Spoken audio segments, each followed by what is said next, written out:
Today, we're going to talk about how to stay centered when your buttons get pushed.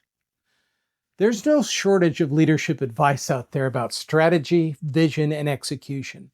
But the real test of a leader shows up in far less glamorous moments, like when your buttons get pushed. We all have them. And whether it's an offhand comment, a passive aggressive email, or the subtle tone that just hits just the wrong nerve, those moments have a way of shrinking even the most competent leaders into reactive versions of themselves. And here's the thing, it's not the trigger that defines you, it's what you do next. I'm Carl Piester, and for 30 years, I've coached leaders through everything from team conflict to burnout to cultural change. Now, everyone has a trigger. Let's get one thing very clear. This isn't about being weak or overly emotional. It's about being human, which you are and I am. So let's get around that. Our buttons often tie to our core values or our old stories. For some leaders, it's being challenged in public. For others, it's being misunderstood, dismissed, or blindsided. Whatever the case, it's rarely about that moment. It's all about what that moment represents. Let's go back on that. It's rarely about that moment. It's about what that moment represents in your history. That's why it's so disorienting. You're not just responding to the present, you're reacting to the history behind it. I once worked with a physician leader who was adored by her patients and feared by her staff. She was so concerned about her patients' well-being that even the slightest error was seen as a demonstration of incompetence. You can imagine the morale her department experienced with that. It's not the current conversation that derails us. It's the emotional freight it carries. Now, what's the cost of losing your center? When your buttons get pushed and you lose your center, you might overassert authority to regain control, retreat from the conversation entirely, fire off a quick response to reestablish your position, say something sharp that lingers long after the meeting ends. Oh, I want to go over that one again.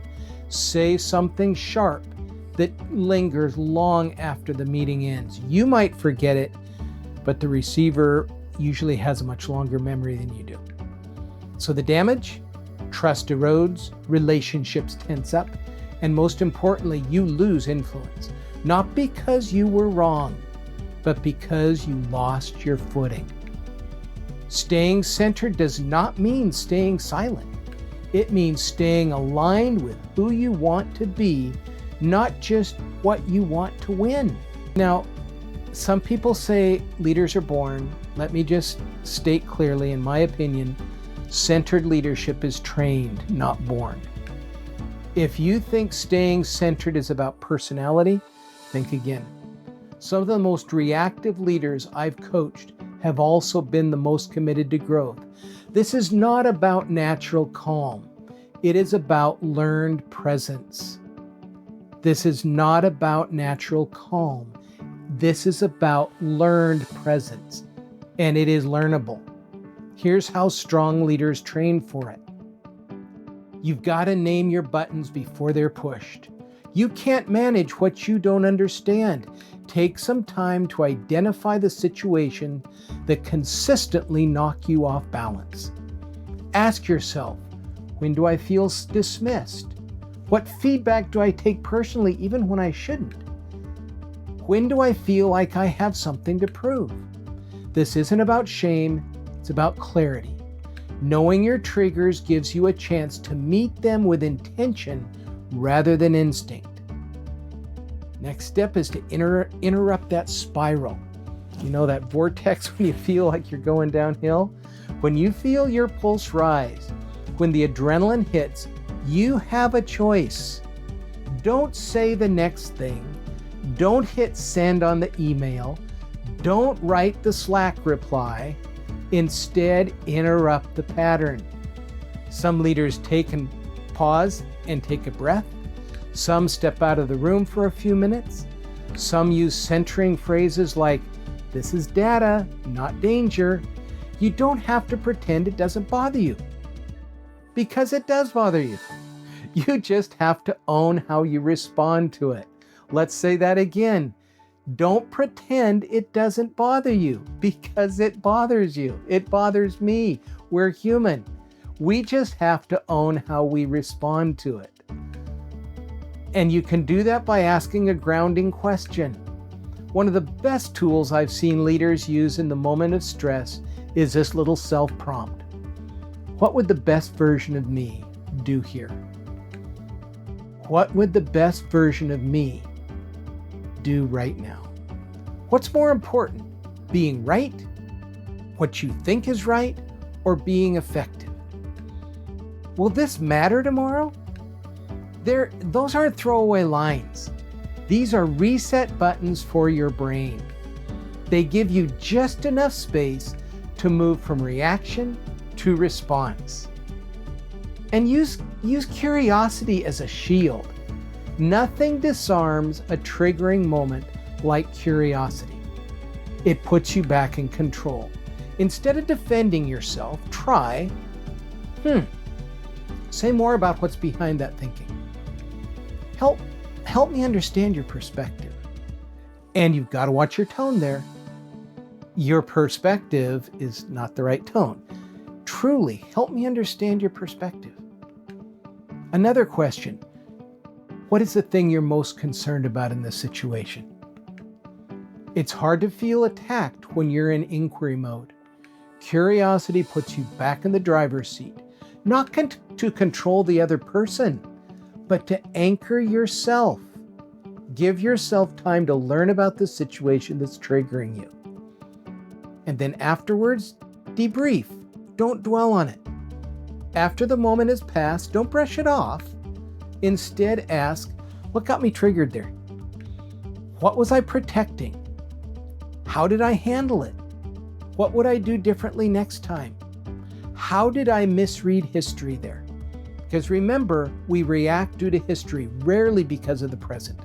The present is almost always neutral. It's when it ties back to something in our past that may not even apply to the present, that's when we get into dangerous area. So the debriefing builds us muscle. It turns reactive moments into data points for growth. And over time, that acquisition of new data points rewires how you experience pressure. Now, staying centered is not weak. It's the most powerful thing you can do. There's a belief, especially in high-performing cultures, that intensity equals effectiveness, that staying centered is somehow soft. That couldn't be further from the truth. Staying centered under pressure is discipline at its highest. It's strength. And more often than not, it's the only thing that keeps tough conversations from turning into toxic ones. Let's say that again. It's the only thing, many times, that keeps a tough conversation from turning into a toxic one. The best leaders I've coached aren't the ones who never get triggered. They're the ones who've learned to pause, breathe, and choose who they want to be, especially when it's the hardest. So a final thought. The next time your button gets pushed, pay attention to the gap. Not the trigger, not the outcome, the gap. That's a space where real leadership happens. Steve Covey said, between stimulus and response there is a space. What we choose to do with that space determines our success as individuals. Again, that's a space where real leadership happens. Because anyone can respond when things are easy. Your legacy will be defined by what you do when they're not. Thanks for watching. Don't forget to subscribe and hit the bell so you'll know when the next video drops. And head over to coachinggroupinc.com to explore more ways we support great leaders.